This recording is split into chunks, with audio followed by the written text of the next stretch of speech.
So, almost at the end of the chapter, we just have Roman numeral 11, which is definition and properties of an acid, Roman numeral 12, definition and properties of a base, and we are finished with acid-base chapter.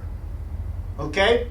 So, if you have your black notebooks out, Roman numeral 11, write down definition and properties of an acid. And the first definition we're going over is this.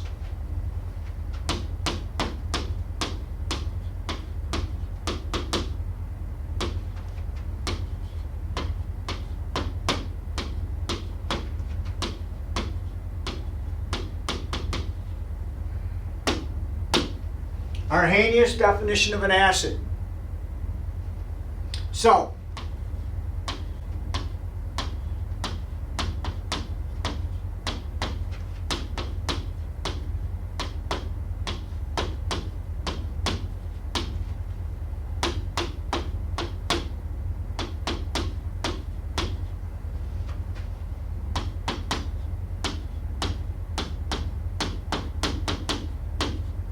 Arrhenius, I mean, this was a long time ago. Arrhenius said a substance that forms H plus ions in solution. Now, we've gone over this before. You don't have any free H plus ions in solution with water. Remember? Because the H plus ion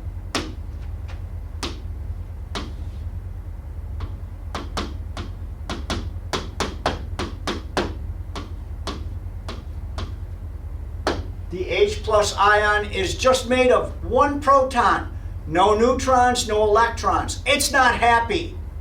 It wants to look like a noble gas, like helium. Helium has 2 electrons. H plus has no electrons. So when it floats by a water molecule, remember the oxygen is wickedly electronegative. There is an unshared pair of electrons right there. So the H plus will jump right on top of that.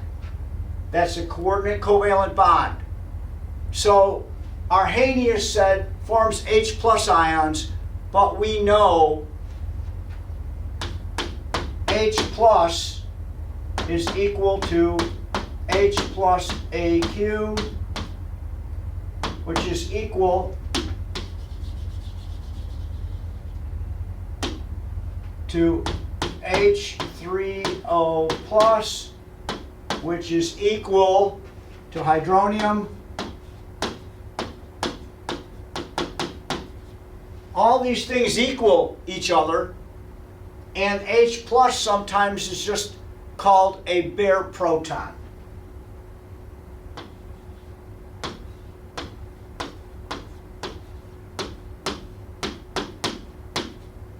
Okay? So, like I said, Arrhenius, he didn't know that, but he knew if it formed H pluses in solution, it's going to be an acid. But the H plus never, it always goes into H3O plus. So, that's Arrhenius's definition of an acid. So now, for number 2, let's go to the next definition.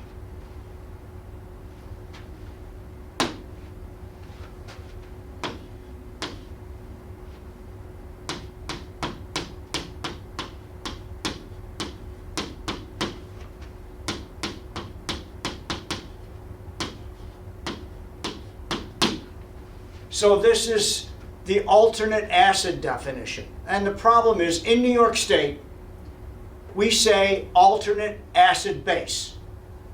In college, they're probably going to say Bronsted-Lowry acid base pairs. They mean the same thing. So there's 3 ways to say it.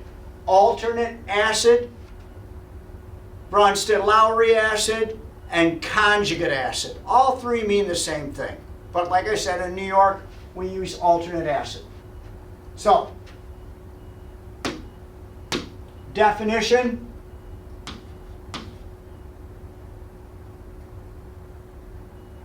For the alternate acid. An alternate acid donates the bare proton.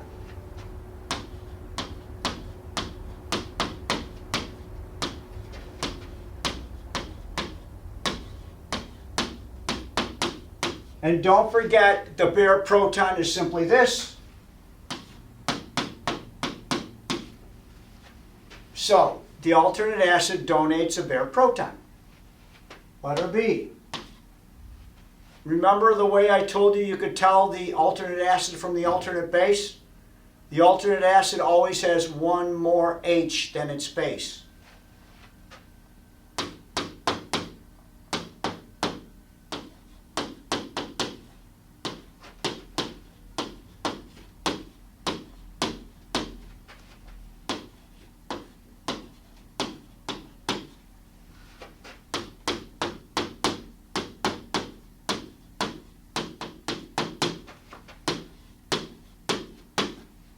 So, an alternate acid gives away a proton. Alternate acid always has one more H than its base. Okay? So those are the two definitions. Now we're going to go over the properties of acids. So let's put down number 3.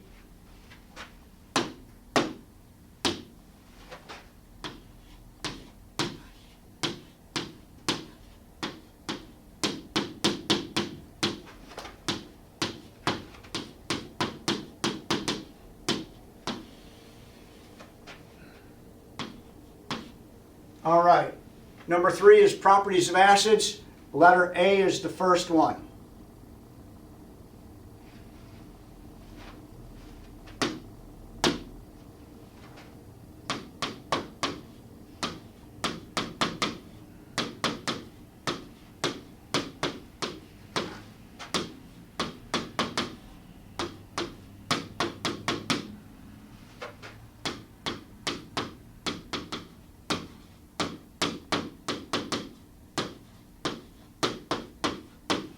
Remember my saying, an acid is not an acid until we put it in water.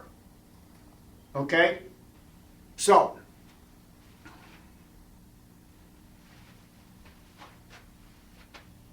an example, stomach acid.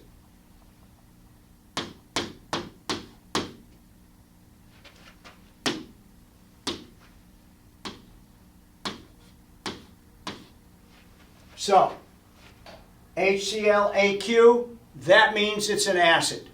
Okay? Now, don't forget, you have a list of acids in your reference table. That is a strong polar molecule. No ions in it at all. But when I put it in water, it will break up into ions, and it's called ionization. So HClAq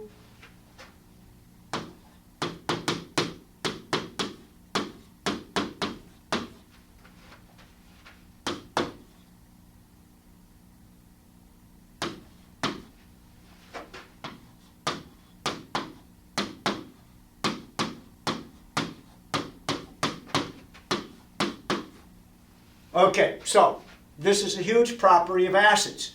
When you put them in water, they ionize. And once they ionize, they turn into ions, they are able to conduct electricity. So that's a big property of acids. Some conduct really well and some don't conduct very much at all.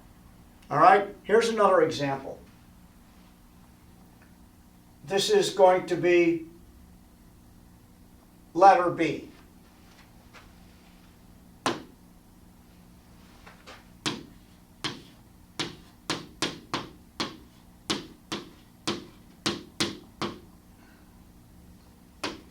So, this is under acids. You're going to go, oh, there's an OH. We talked about this before. If you see a Cu, that means it's a weak acid. Now, watch.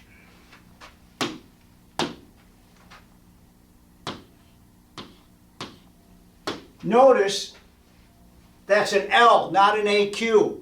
That means CH3, that's acetic acid, is a pure liquid. If it's a pure liquid, remember my rule, an acid is not an acid until you put it in water and it ionizes.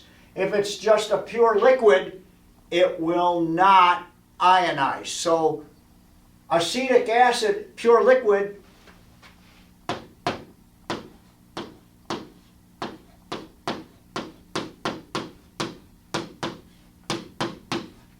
is a non-electrolyte. We have to do this to it.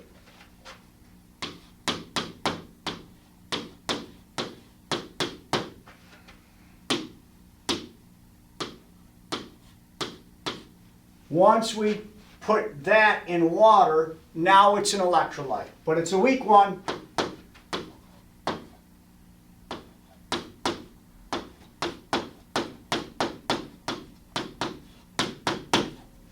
Okay, you got to put an acid in water, it'll ionize, break up, and it will be able to conduct electricity.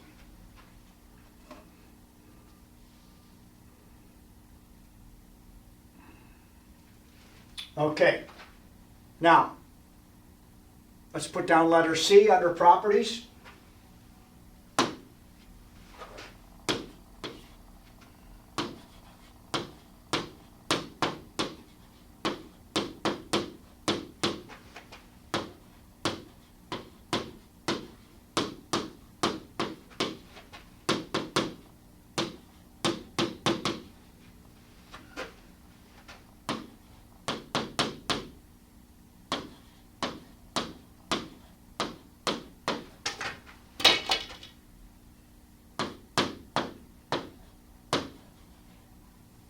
So, most metals, when placed in acid, will produce hydrogen gas.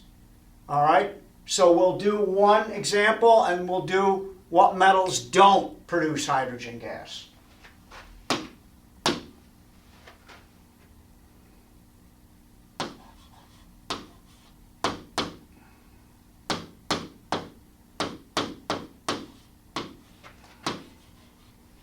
Now, any metal that's above H2 on reference table J will produce hydrogen gas. Magnesium is above H2, it will produce. So, this is a single replacement reaction. Don't forget, if the metal's by itself, it's neutral. H is positive. If you detect a polyatomic ion, put parentheses around it. Find the charge. So, that when you put that metal in nitric acid, it will produce this. It'll produce hydrogen gas. So what's left? Well, the magnesium flip-flopped with the hydrogen. So this, MgNO3. But don't forget, you have been forgetting. You got to find the oxidation state or charges on this stuff. Magnesium is a +2. Nitrate is a -1. And then go together. So you got to crisscross. You put a 2 there. Now, we got to balance the equation. Well, we got 2 H's and 2 NO3s. Oh, look, wickedly easy. You just put a 2 there. Okay? So most metals, when you put them in acid, will form hydrogen gas. Now, what metals won't work if you put them in acid?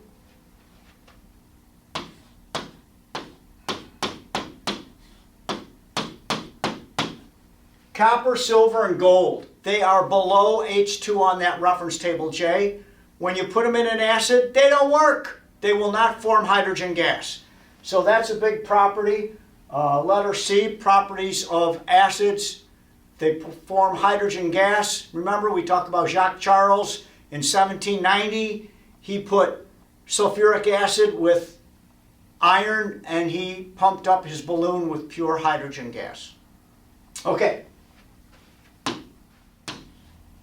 Next property. We're going to be talking about indicators that indicate acid.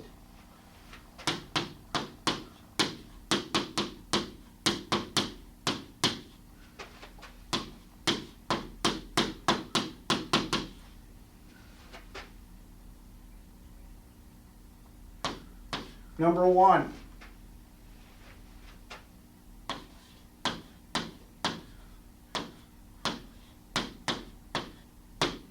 Bromo blue, you all know now, is yellow in an acid.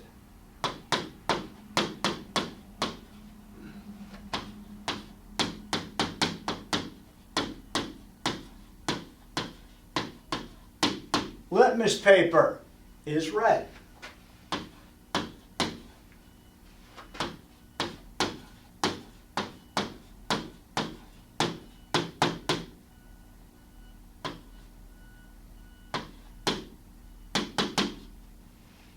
Boy, that's hard to spell. Phenolphthalein, I think I spelled it right. So phenolphthalein in an acid is clear. Okay, those are the main ones right there. Bromo blue, yellow, litmus paper red, phenolphthalein is clear. All right, put down letter E.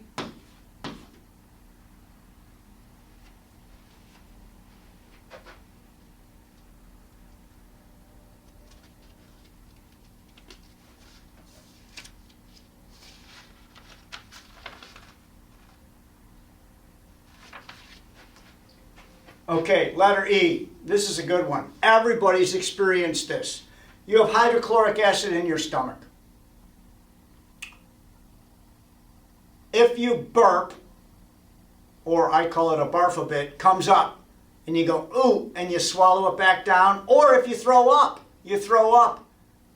ooh, you have that taste in your mouth. So acids are sour. I mean, think about a lemon. Lemon is, what, around 3 in the pH scale? It's sour. So, tastes sour.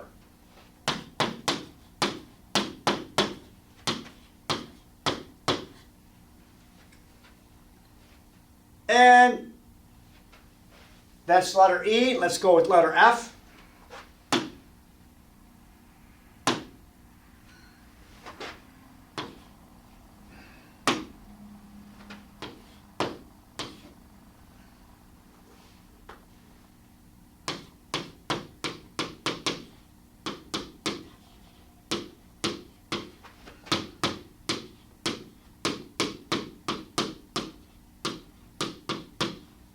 Don't forget, an acid plus a base will yield salt and water.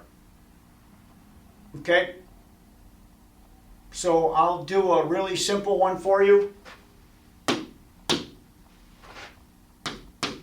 HCl plus NaOH.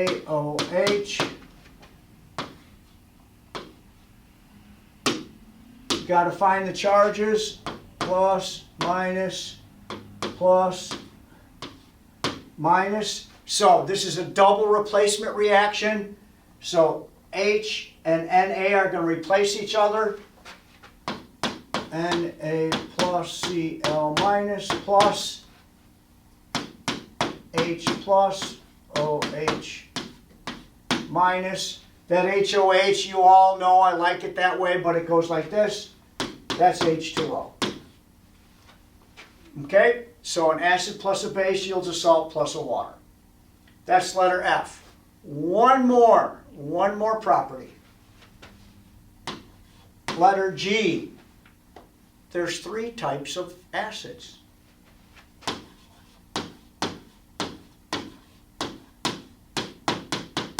Monoprotic,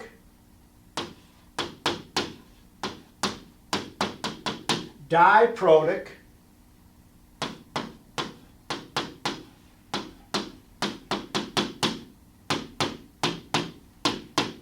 monoprotic, diprotic, and triprotic.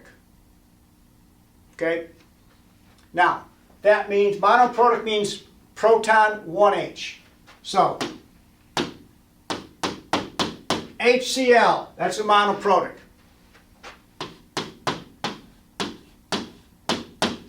H2SO4,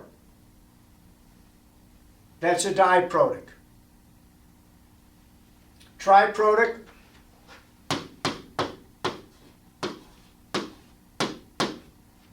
H3PO4. Okay, don't forget that one is in a lot of iced teas and all colas, and it takes calcium off your bones, so be careful about drinking a lot of that. All right. So, let's do Roman numeral 12, and that's going to be definition and properties of bases. Okay, we're good with this one.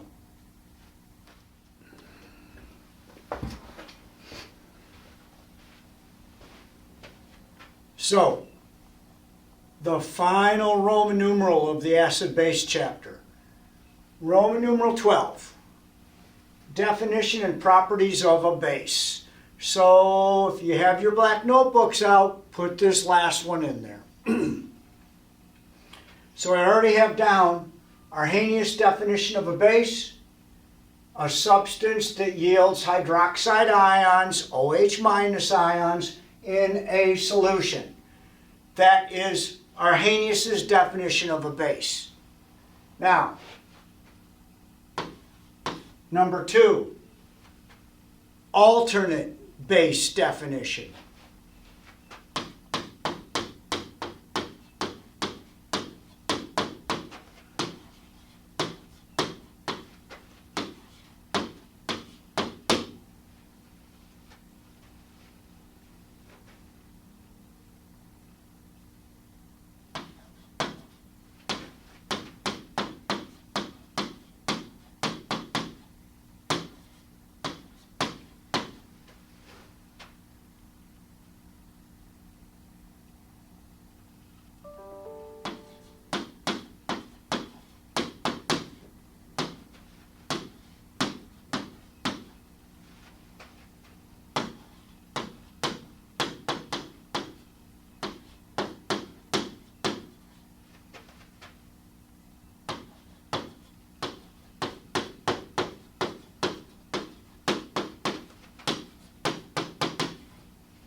Okay, so an alternate base definition. An alternate base accepts a bare proton from the acid.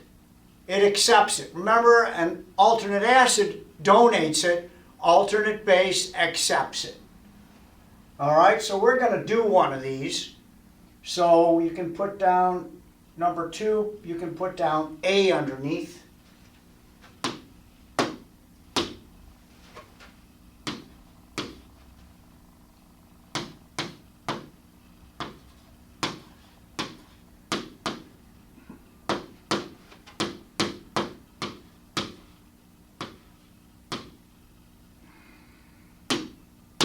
Now,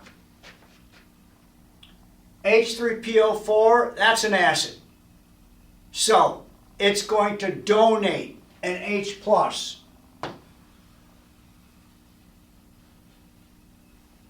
To the water molecule. Remember, O is wickedly electronegative, and when that H3O+ comes over here, it'll steal the H. So, that is the base.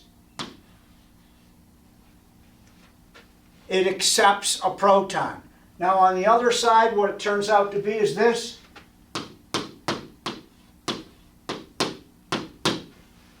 So H3PO4 has one less proton. So it's this.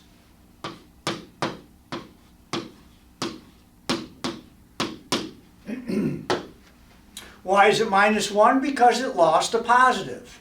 So that is always an acid. That's hydronium. And going this way, this acid donated one to that, and it turned into that. So remember, you can't have 2 A's on one side, you can't have 2 B's on one side. That's always an acid. Its conjugate base, or alternate base, or Bronsted-Lowry base, is that. Here, we have H3PO4, H2PO4. It accepted. So this is the acid. This is its base. Do not forget my definitions. The alternate acid always has one more H than its base. So that is the definition of an alternate base. It accepts a bare proton or an H plus from the alternate acid. Okay, so those are the two definitions.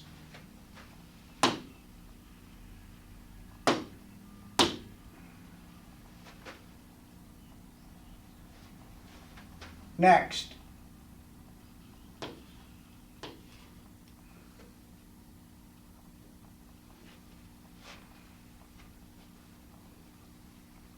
The next thing we're going to talk about is a base. So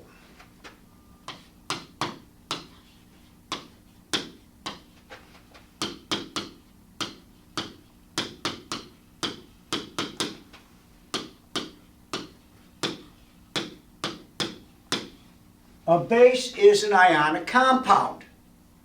All right? Got a metal in front and something in the back. In the case of a base, it's a metal in front and an OH or hydroxide ion in the back. And we know, if it's an ionic compound and you put it in water, it's not called ionizing, it's called dissociates. Okay? So, here's what happens.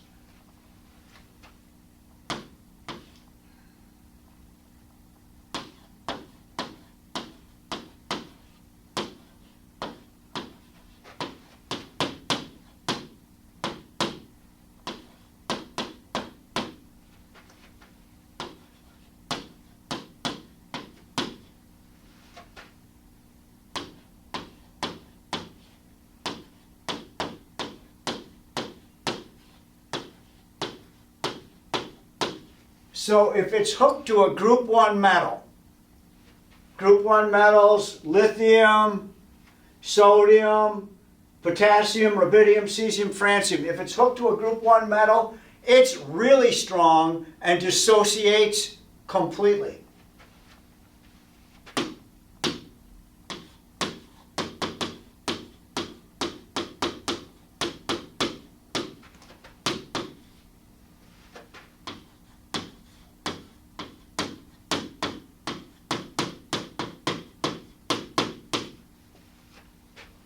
So it dissociates to a great extent. That means it's a great electrolyte.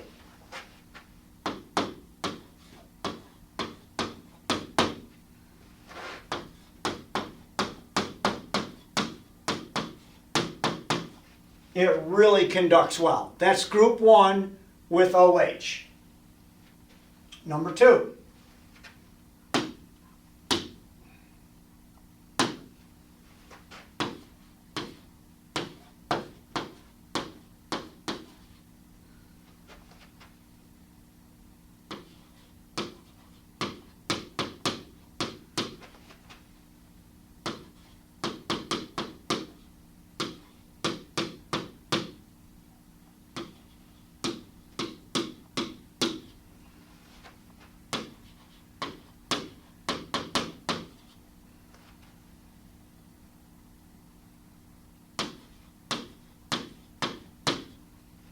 So medium strength. So example would be this.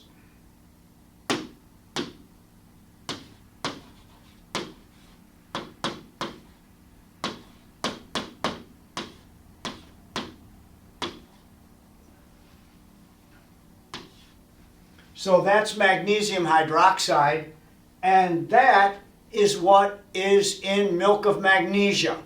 So it's an anti-acid. You could never use a group 1 with OH, it would wipe you out. So, group 2, magnesium hydroxide, milk of magnesia.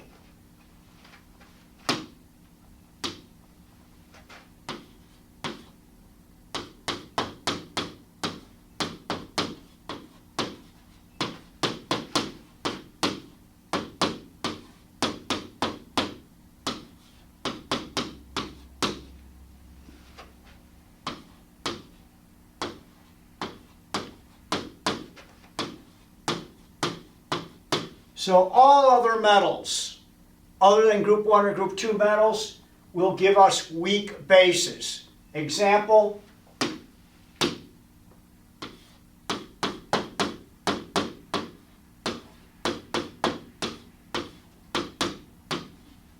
aluminum hydroxide. Now, if it's a weak base, it dissociates just a little bit, it's going to be a weak electrolyte.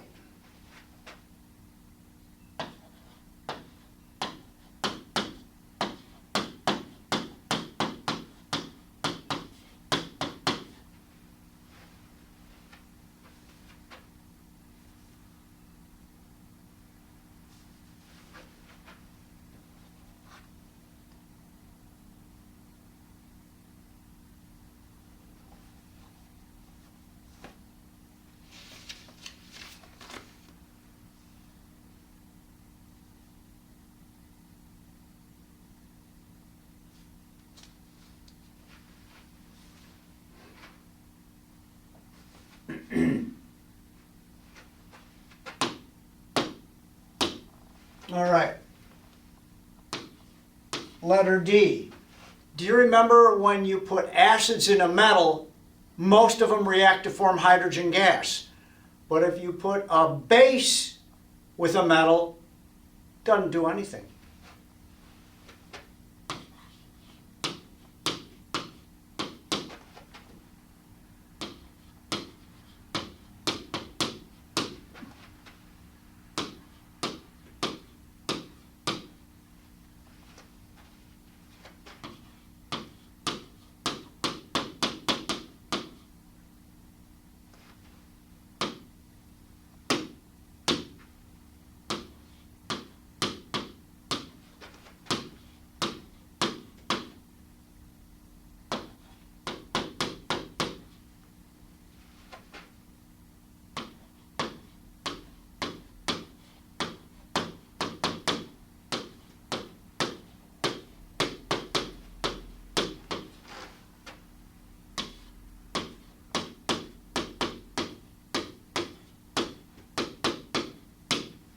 Now this is a weird one.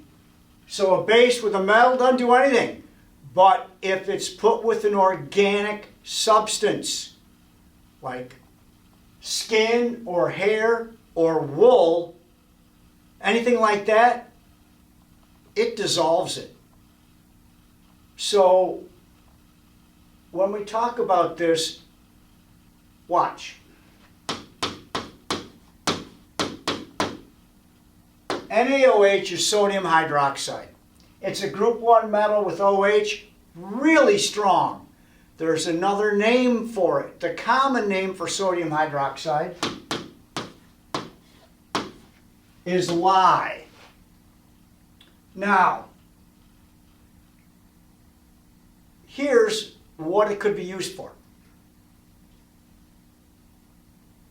If you had something, like if you were a criminal, or I think the Mexican drug lords do this.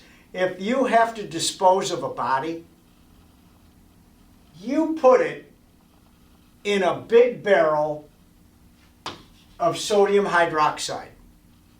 And if you heat up the sodium hydroxide, after a couple hours, it will completely dissolve the body. Everything. Bones, everything.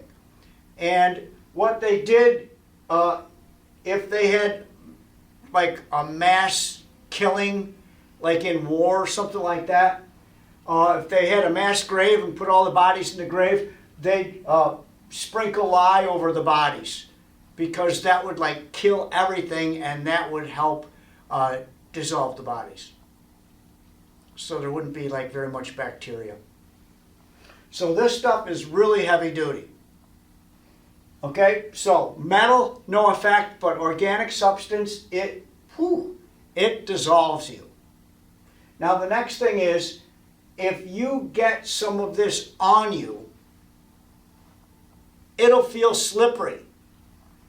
Yep, you should immediately wash it off, because slipperiness, that's kind of like starting to dissolve your skin. So you have to get that off immediately. All right, that's letter D.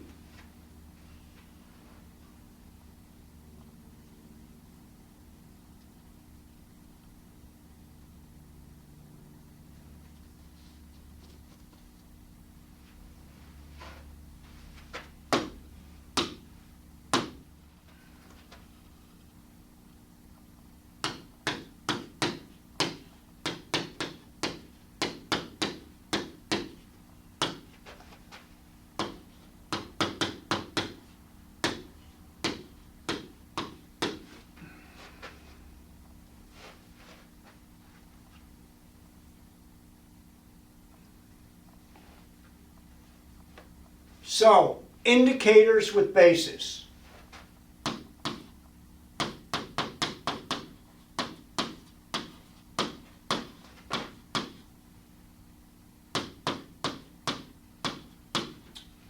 Litmus paper in a base turns blue.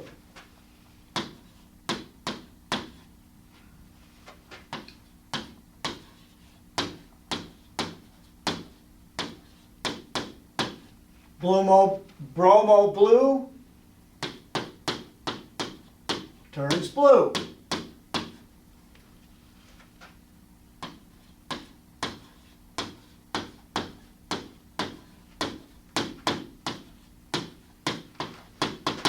Phenolphthalein with a base turns pink.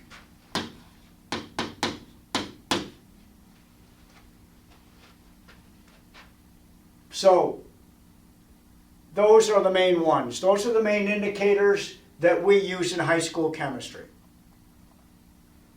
F.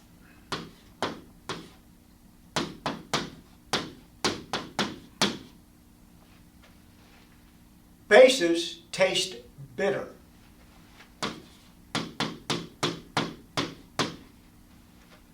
Now, the one base that everybody uses just about every day, it's slippery. And if you ever had your mouth washed out, like I did when I was a little kid, it tastes bitter. Soap is a base. And we'll be talking about how to make soap in organic chemistry. And great stories about soap making during the early days. All right? So taste bitter.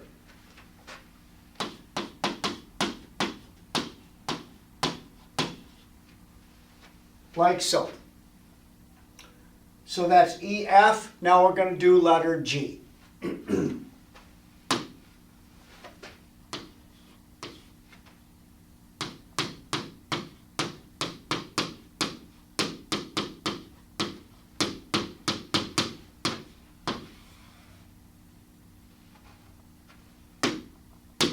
Neutralization. You know neutralization.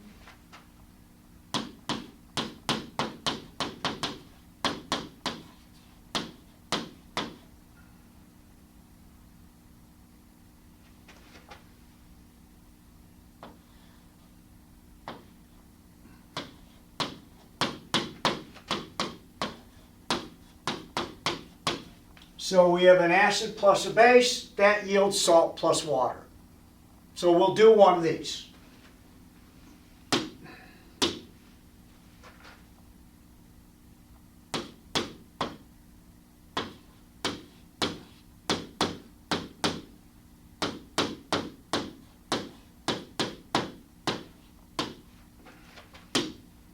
Okay, so we have sulfuric acid and sodium hydroxide. You have to put your oxidation states down.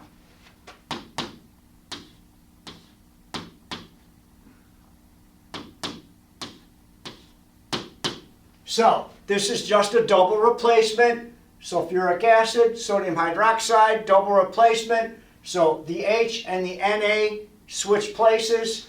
So, we get Na plus 1, SO4 minus 2, crisscross, so it's Na2SO4, and we get H plus OH minus. Do not forget, we don't bring the 2 over, that's a crisscross product. We do bring the 4 over because that's part of the polyatomic ion. So, acid base yields salt and water. Now we have to balance it. There's 2 H's. Okay, so we put a 2 here. So we have 2 H's and 2 OH's. We only have 1 OH. We put a 2 here. Now we have 2 NA's, 2 NA's, 2 OH's, 2 OH's, 1 SO4, and that's it. So that is neutralization with an acid and a base. H is hydrolysis.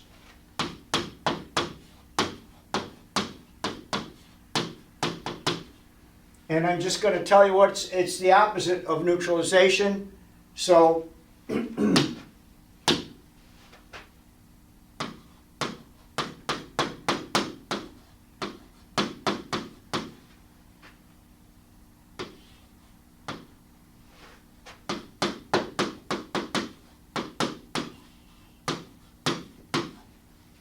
So salt plus water yields acid plus base.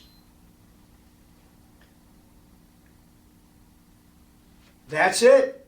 That is the chapter on acid-base. So the last two, definition of properties of acids, definition of properties of bases, and we are finished.